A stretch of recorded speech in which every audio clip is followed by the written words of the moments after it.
Okay, good afternoon everybody, and welcome to this presentation by Standard Chartered. My name's Nick Lord, and I cover the Hong Kong and Southeast Asian banks at Morgan Stanley.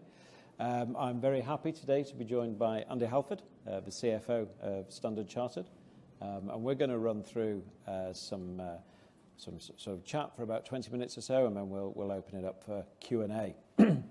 Before we do that, there is a survey question to be answered. You can find that on the website, or you can find that on the app. The instructions are coming up on the screen now. You can even scan that QR code at the bottom. And the question is, what do you think will be the major drivers of Standard Chartered share price over the next 12 months? And it's interest rate outlook, share buybacks and dividends, hitting revenue goals, or the credit quality outlook. And we'll come back to that in a wee while. But Andy, thanks for joining us. And maybe we can start off and talk a little bit about the macro, because I think that's what everybody's interested in at the moment. So first question, I mean, in terms of what's happening in Russia, could you maybe talk about sort of any first order exposures you have, and then maybe talk about what some of the second order exposures might be on your business? Yeah, no, thanks, Nick. And I sort of half expected this would probably be the first question for the day. As most people know, our business primarily is in Asia, so we are not particularly present in Russia or the Ukraine. So direct exposures negligible. Second order effects, I think, like a lot of banks, looking at the consequences in terms of things like energy prices for clients who are either trading in energy, trading in commodities. Are there any sort of disturbances to prices that would cause any concern? Are the businesses that are more energy consumption dependent, and to the extent maybe they are less hedged, are there any fragilities with clients? Looking at a sovereign level at countries that will benefit, or the opposite, more from high oil prices, etc., and basically doing a screening of all of those sorts of things. And then I suppose third order, the question which is on quite a lot of people's minds is, with some upward pressure on cost prices, does that fuel inflation even more? And does that cause any change in what governments are otherwise planning to do on interest rates, which is particularly relevant for us because the gearing effect of interest rates for us is pretty significant. So we're screening all of those, but I mean, the headline, I think, is that this is not a big part of our business at all. We are observant of those areas. There is nothing systemic, but we are obviously looking at things to make sure that we are comfortable with where we're at. Okay, perfect. And in terms of other things, I mean, obviously, there's a lot of coverage at the moment of the situation in Hong Kong on COVID and the restrictions there. We've seen, obviously, restrictions in Shenzhen over the weekend. So could you just talk a little bit about how your day-to-day operations have been impacted by those? Yeah, so COVID and its effects are obviously rotating around the world in a slightly unpredictable way. If you think back to the summer of last year, the early part of the summer of last year, India was having a torrid time with it, and yet a few months later, India seemed to have pulled through it. The last few weeks we have had the restrictions in Hong Kong, and hopefully that will be a passage of time sort of type issue. As of today, we have got probably a third of our branches, retail branches, are closed. That is not untypical of other banks there, and an encouragement to work from home where that is feasible. I'd say the primary impact on the business is more in the wealth management space, where sales tend to be made more face-to-face than they are in the corporate part of our business. So certainly the first quarter will be depressed on that front. But if this does hopefully work through the system over the coming weeks, I think we will hopefully look back on this as a phase. And I suppose I'd also reflect on the fact that in 2021, group-wide, despite the fact we had pockets of COVID in different places at different times, we still had underlying growth in loans and advances of about 6%, and that was in a year that was disturbed. So, yes, we've got lockdown in some parts of China today, but I think that the sort of evidence is taking our 59 country presence overall. There will be humps, there will be bumps, but we sort of have worked through that for a period of time now. And I hope that these will be transitory and that each of these areas will then come through it and we'll get back onto a normal footing. Yeah, I hope so. We're going to just take the results of that polling question now and just see what your view is on the drivers of stock price for this next 12 months. So interest rates, half of the people, there's no surprise there. And then everything else is reasonably evenly split between share buybacks, revenue goals, and credit quality outlook. So that leads us quite nicely into the next question, I suppose, which really is on those revenue targets. So, there's a couple of targets for out there. There's obviously the 2024 10% ROTE target. And then in terms of revenues, there's the 5 to 7% revenue growth target for 2022. So given what we've just said about inflation outlook potentially down the road, about economic disruption, about what's happening in sort of core markets in COVID, are you still confident on all of those targets? Yeah, it's an interesting one. It's sort of hard to believe in some senses that it was just under a month ago that we actually did the update, and it sort of seems a lot has happened in the subsequent period. I'd say of the current year that first quarter, the financial markets activity has been strong, volatility being a good thing for that business. The wealth management activity has been weaker, which, back to the previous question, you'd sort of expect. So probably we'd look at the first quarter as being slightly down on the first quarter last year.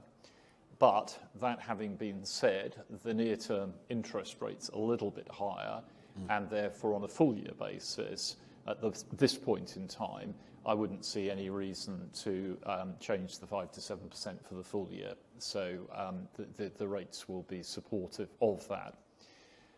In terms of the three-year outlook, again, probably fairly similar comment that whilst there are clearly uncertainties, and many of those still have got some way to play out, interest rates, which I do agree with the poll, will be hugely influential for us. If you look at the view of the market today on rates, particularly US rates, a year out, 2 years out, and 3 years out from now, they are very similar to what we talked about on the 17th of February.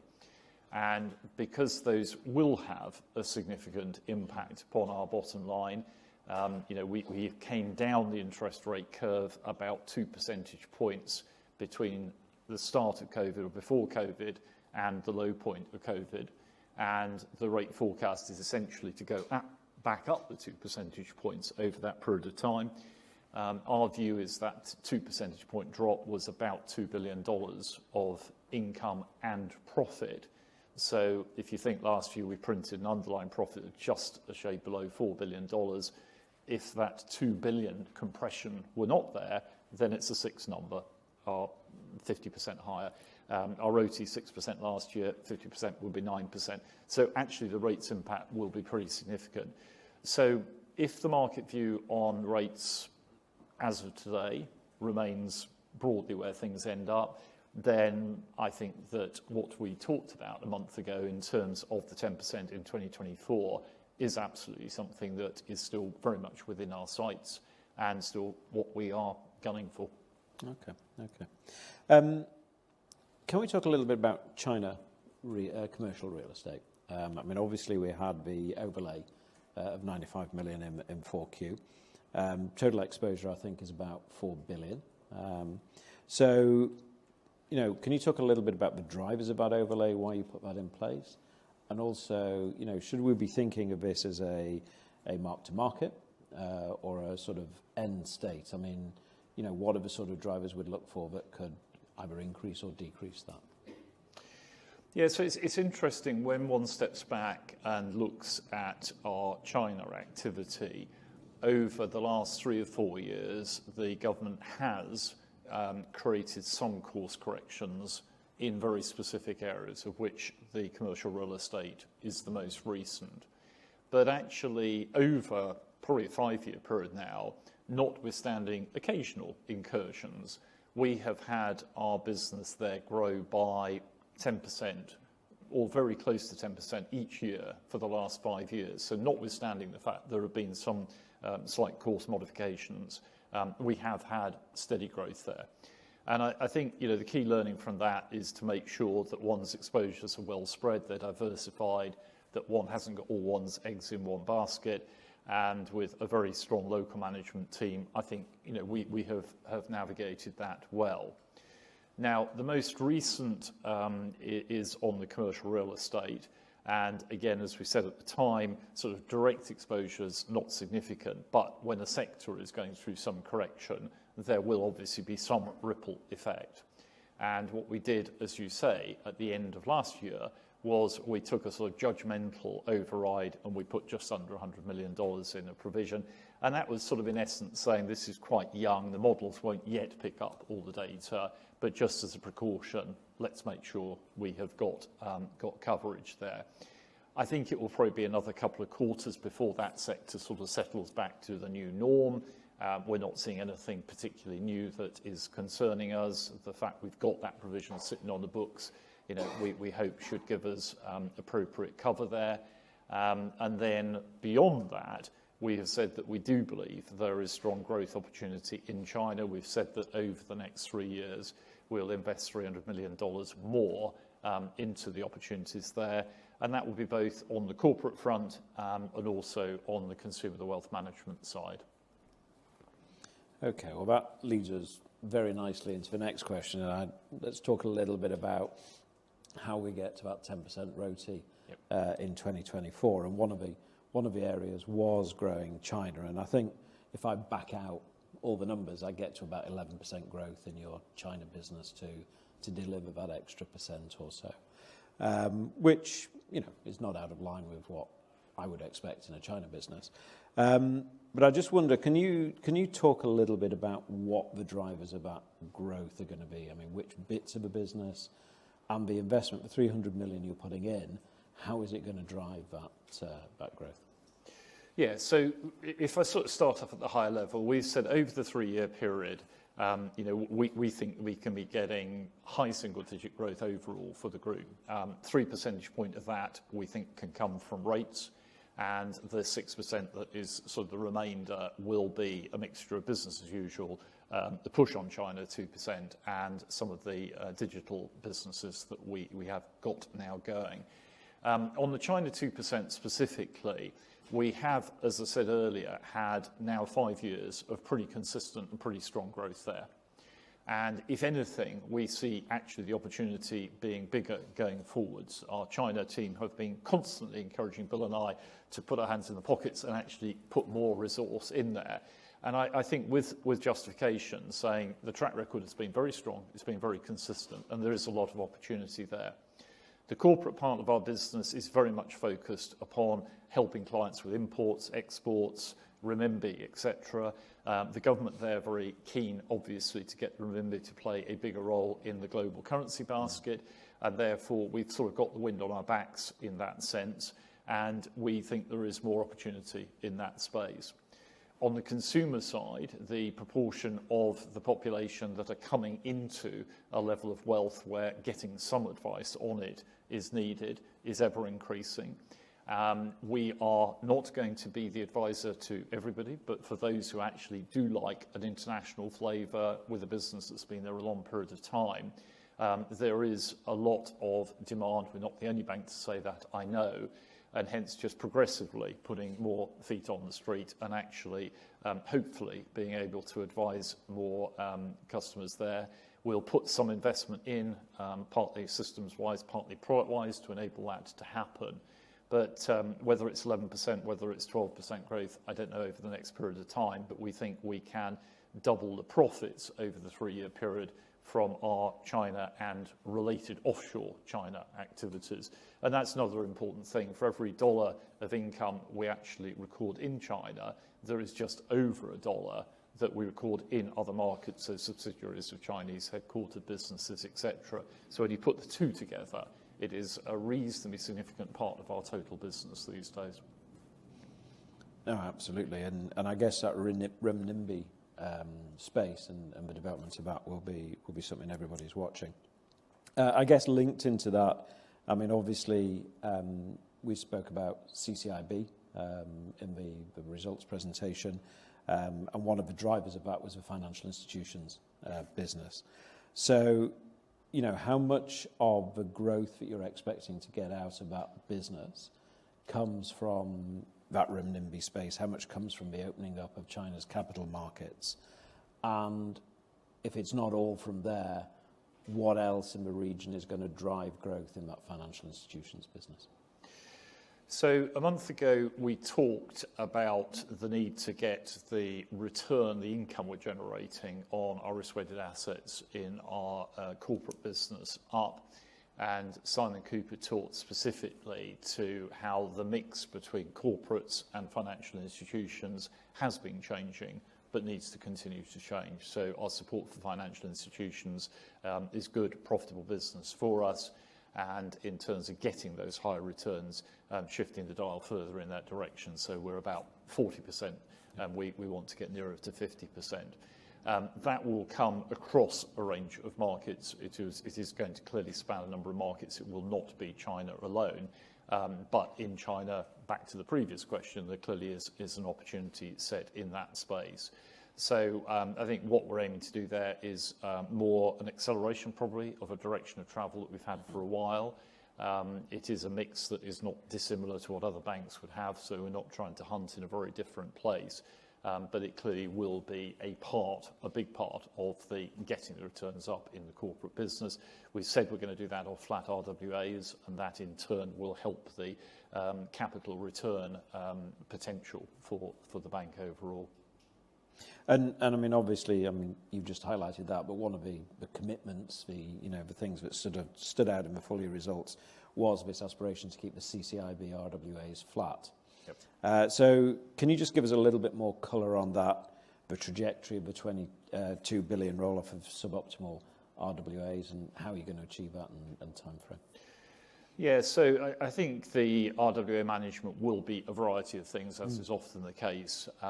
Some of this will be rotating out of clients where we're getting very low returns, we're not seeing a path to getting higher returns. Some of it will be the reinvestment into the financial institutions space. Some of it will be looking at securitizations, etc. So it will be a variety of things. I wouldn't say it's going to be linear by quarter, but over a 3-year period, I think it should be a pretty progressive impact. That doesn't mean to say it can't bobble around a bit at quarter ends, but that focus is there. It's in the business today, and with the whole of the team there setting their sights on this, I think it will make a big difference over the next 3-year period. Okay. And then coming on to costs, which I guess, if I look at you relative to local peers in Asia, is a standout in terms of, low returns, if you like. Yep. So, once you've completed about 1.3 billion of gross saves by 2024, I think you'll have taken something like 47% out of the 2015 cost base over, various restructuring programs. So how much more is there to go for sort of post-2024? And can you give, one of your peers has given a commitment of no more restructuring charges post-24. Are you able to give that commitment? So our cost base has been around $10 billion for the last 4 or 5 years. So within that, implicitly, we have absorbed inflation. And we have progressively invested more into IT, and conversely, we've taken cost out. And it's probably been 400 million a year of cost out. So what we're sort of saying going forward is another 1.3 over the next 3 years is roughly the same run rate. Now, that will come from different parts of the business. There's the low-hanging fruit, medium, etc. We have got more opportunity, I think, with property costs now, courtesy of the learnings from COVID than maybe we had before. there's still quite a lot we can do on process simplification, and we will be pushing on all of those fronts. Can one say what is going to be the restructuring cost 3 to 10 years from now? I think it is quite a difficult thing to do. I think any business in the world we operate in is going to be in a relatively constant state of evolution over a period of time. And I just felt it was better to talk about the sort of 3-year period that we can envisage, and then we can see where we go to thereafter. But certainly in this next 3-year period, I think if we can take those levels of cost out, and we've allowed sort of essentially implicitly about 4% cost growth, but seeing that against a 6% income growth plus a rates effect, 9%, it opens up the profitability of the business very significantly. Yeah, exactly. Okay, if we can now move away from the 2024 targets and talk about, I guess, some of the more structural and longer term issues. So, let's talk a little bit about wealth management, first of all. Obviously, the last couple of years have been, I think, pretty generous in terms of market conditions for fee generation and asset under management generation. And, every bank in the region has seen that. So is there a risk to this, putting aside activity levels in Hong Kong, but a risk to this as we see financial conditions tighten? And the other question is that, this is also an incredibly competitive market, especially in the two financial centres in Asia.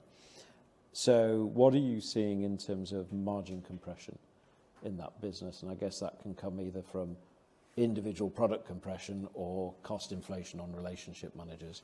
And how do you sort of compete against that or think about that? Yeah, I mean, the way I'd look at this is, I think to judge the longer term, one needs to be careful not to only use current data points to sort of do it. Yes, at the moment, we've got the confluence of Hong Kong, back to the previous point, which is a big wealth management centre for us, being under the effect of COVID, which will have a depressive effect. I mean, that is life. Hopefully it doesn't last for too long. Secondly, we have got equity markets down at the moment, and that does tend to cause some people just to pause and reflect. However, if I look back over 10 years, we have seen a compound growth rate in our wealth management income of 10% over that period of time. And that has gone through good periods, it's gone through less good periods, but nonetheless, it has been the average. Our sense is that there is still an amount of wealth that is naturally finding its way into the Asian markets. And notwithstanding your point, I completely agree with that there are others around also competing in the same space. That is what we have done in the past, and that is still what has enabled us to deliver that 10% growth. So I do not think that we should just focus upon today being a bit of a depressed point. I think the opportunity is considerable. Judy, running our consumer business, is putting a lot of focus upon where we have got lower market share presences in wealth management. Why is that relative to markets where our share is higher? What are the learnings from it? The platform that we have got there is, it's a new platform, is much enhanced on what we've had previously. So I still think, whether it's 10% growth, I don't know, but I still think actually there is a natural growth still sitting in that market, and I still think we are well positioned to be taking our share of it. Okay. So we've got about 20 minutes left. I'm just going to open up to the floor and see if there's any questions from the floor.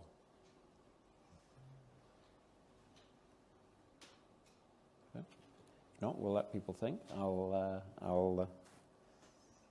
one over there. Yep. Hi. Can I just ask about sort of US dollar sort of funding and sort of between different entities, given that there might be some sort of geopolitical sort of tail risks coming up, and it might become a more complex environment over the next sort of couple of years or so. How do you manage it, or how do you prepare for it, if it does? I mean, obviously it might never happen, but. Well, we have got sort of quite complex funding, I guess, across 59 markets, the US dollar being our biggest sort of currency, but then with the Hong Kong dollar, Sing, etc. So we have got a need both to be looking at this from a group perspective strategically, but also accepting that at a local level, local country regulations, we have got a need obviously to be compliant with those. What we have done recently is slightly more structural hedging, so looking at the 1 year out, 2 year out rates being somewhat higher than they have been for quite a while. And we have certainly done more activity recently to lock into some of that, so that we are going to bear the fruits of it as we move forward. So, it's constantly monitored. We are as observant as we can of what is happening out in the markets, and to the greatest extent we can do, locking into the higher rates as we move forwards. We will do that. Back to the previous point, we are very rate sensitive, and there's a lot of upside that if we can lock into will be hugely, hugely beneficial to our 10% journey. Question over there.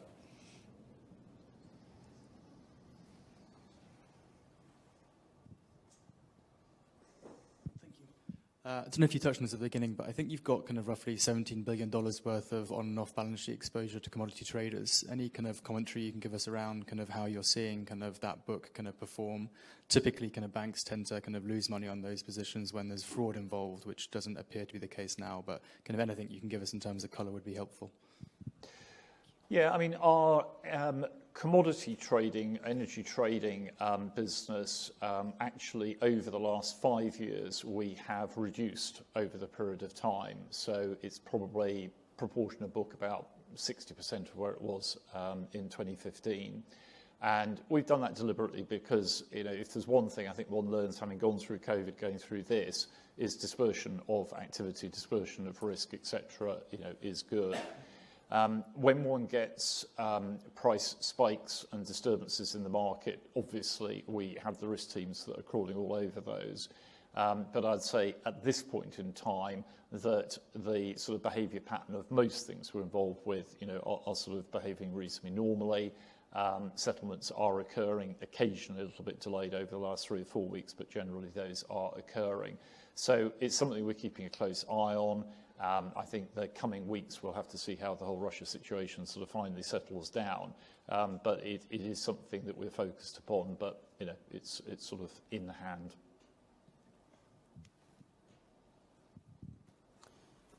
Maybe I'll just ask one more. We spoke about wealth. I think another thing that you've highlighted in terms of your drivers of growth on the consumer side has been the mass retail strategy. And I guess that's, it gets a lot of attention at the moment because, there's a lot of companies emerging, especially in my part of the world, Southeast Asia, that are trying to team up with banks and grab market share. So maybe you could just talk a little bit about what you're doing there, but also talk about why you think you have a competitive edge over other players in that market. Yeah, so the mass market, we've had, 9 million or so customers for a number of years. And I think as we have increasingly focused upon where we have the most profitable activity in the wealth management side, the more affluent customers, it is clear that a good proportion of those have come from our mass market business. And therefore, starting to think more about how can the mass market business be a more regular feed into our more affluent customer base. The thing that has changed the most, I think, is the digitalisation of the mass market and the fact that one no longer has to be thinking about significant presence in retail branches with all the costs that go with those.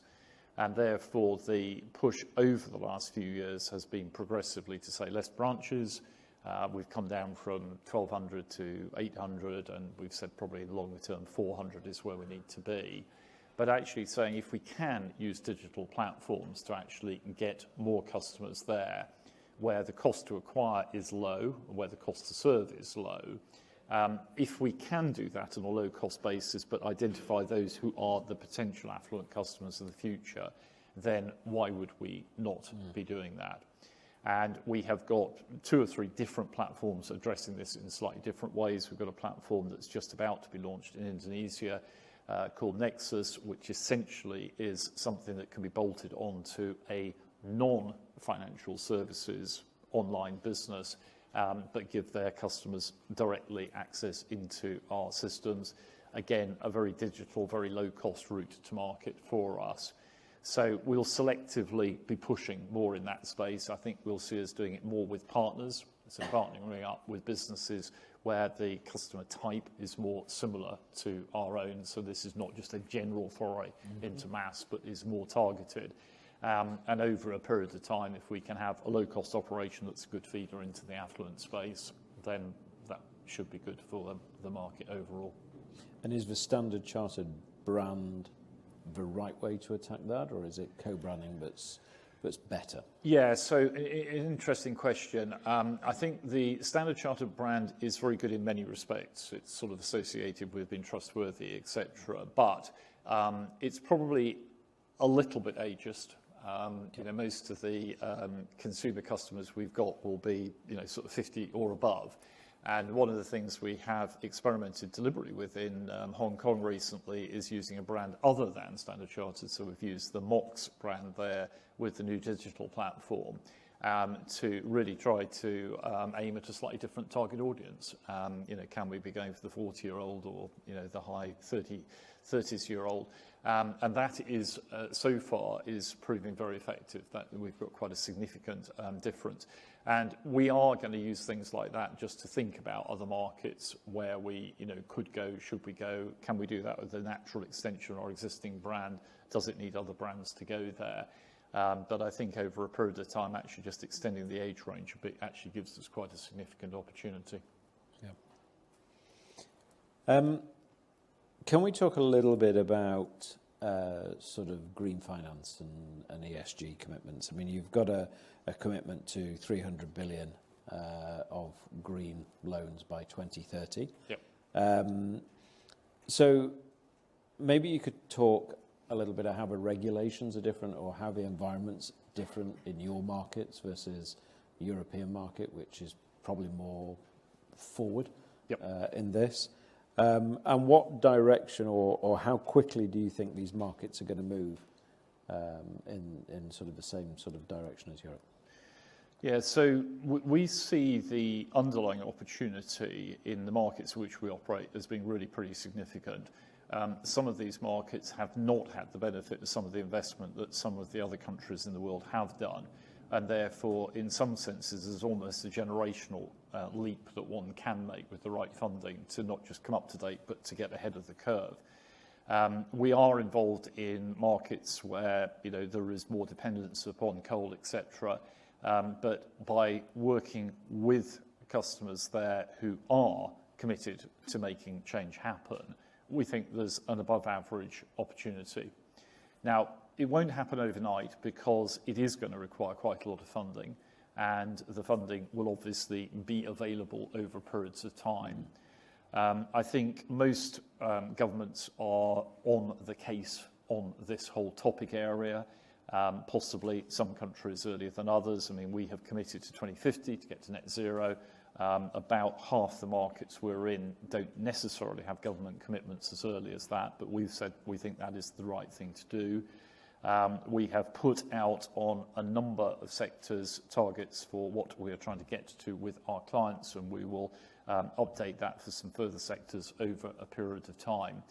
But if I sort of stand back, the whole here for good ethos that Standard Chartered has had for many years, I think is very, very proximate to what we're doing here. And therefore, in terms of actually our credentials pushing into this space, I think it is a very natural thing for us to do, and I think we can make a big impact. And do you, when you look at your peers in those markets, do you think they have as developed strategies as you have, or do you think you're ahead of that? I'd say, as a sweeping generalisation, I think we're nearer the top of the pack. You would expect me probably to say that, but I do think the thought we've been giving to the subject is reasonably advanced. That's not to say there aren't others who are reasonably advanced, but I do think we're nearer the top end of the pack. And I think the cross-learnings we can have from different markets is actually quite a distinguishing feature here, and hence why we've just recruited a new head of sustainability, and we will major on this in a big way. Yeah. Okay. Perfect.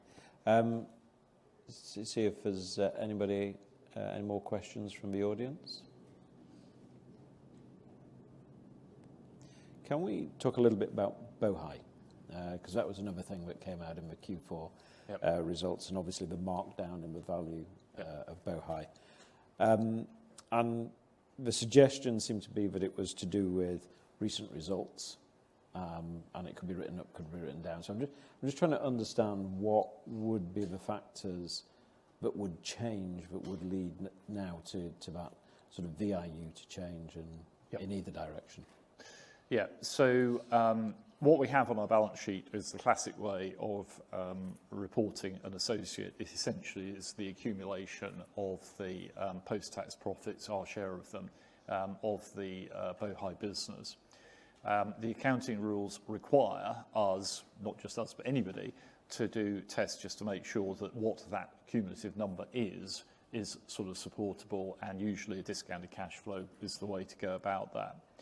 Now, Bohai's results were weaker in the third quarter, a little unclear whether that was commercial real estate affected or whether it was due to other factors, and hence when we did the discounted cash flow with a sort of moderation because of those results, we came to a discounted cash flow number that was lower than what we had got, hence we took the 300 charge. So I think going forwards, which is your question, the real issue is where we have assessed this relative, particularly when they announce their results. If they are actually more bullish about the future, then that should bode well. If they are more cautious about the future than we were, then potentially one could do more. But we have, I hope, been reasonably cautious on this, but it will be interesting to see when they publish the full year results at the end of March, just where the numbers are. And when you look at it, I assume, when you make an adjustment like that, I assume you think of this as being something you don't want to change on a quarterly basis. This is it's VIU, it's a long-term assessment of the value. I think that's right. I mean, I think if one is going to make an adjustment, one probably is better to actually sort of swallow hard and get on with it. It doesn't mean to say, though, that there can't be situations where at quarters one has to do something different, but certainly that was the endeavour. Yeah. Okay. And then can we talk a little bit about interest rates? And obviously the audience said interest rate sensitivity, and you've highlighted that. And I guess it's really for you, it's Hong Kong rates and it's US dollar rates and a bit of Korean won and a bit of Sing dollar. When we see those US rates come through, what are you thinking of in terms of the leads and lags that would lead HIBOR and lead your book to benefit from those rate changes? Well, I think there's sort of two parts to this. One is, will rates change in a synchronized way cross currencies or not, and will there be time lags between them? And the other is, for a given set of rates, how does our asset and liability base react to those? And we published all the stuff on sensitivities that you hopefully will have seen. And we tried to take a view on both of those dimensions. Now, the sensitivity is a little theoretical in the sense that it is assuming all rates change on the same day, at the same time, which clearly in the real world is not going to happen. But what we have done is gone through, certainly for all our major markets, and looked at each asset class and say which of these would reprice immediately, which of these just won't reprice because of market pressures, whatever, and which ones have got an exposure maturity that says that they won't do anything yet, but maybe in the second or the third year. And the proxy we've got there is 100 basis points right the way across all currencies is about $1.3 billion of uplift to our income in the first year. And then because some of the exposures don't reprice until the second and third years, implicitly the 1.3 rises by the third year to about 1.8 billion. That's per 100 basis points. Now, the market at the moment is pricing in essentially 2 100 basis points, so, double all the aforementioned numbers, but then moderate them because not all currencies will move at the same rate. And secondly, probably the second 100 basis points increase will have slightly lesser effect than the first 100 because there are some price caps on some mortgage products, etc. But overall, you still come to some very significant numbers, especially when you think that those numbers almost totally flow through to the bottom line, and therefore proportionately, relative to the bottom line, they are very big. And do you, I mean, a lot of the UK banks obviously talk about the potency of the early rates being more than later rate hikes as you pass more to savers as you go along.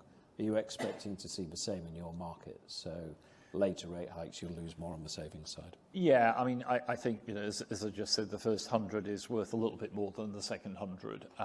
And it depends. But it is quite complex for us because every market, we've got a slightly different mix of savings, different mix of mortgages. So we have literally done this market by market and then sort of added it together because just one sort of paintbrush going through the whole lot is not hugely insightful.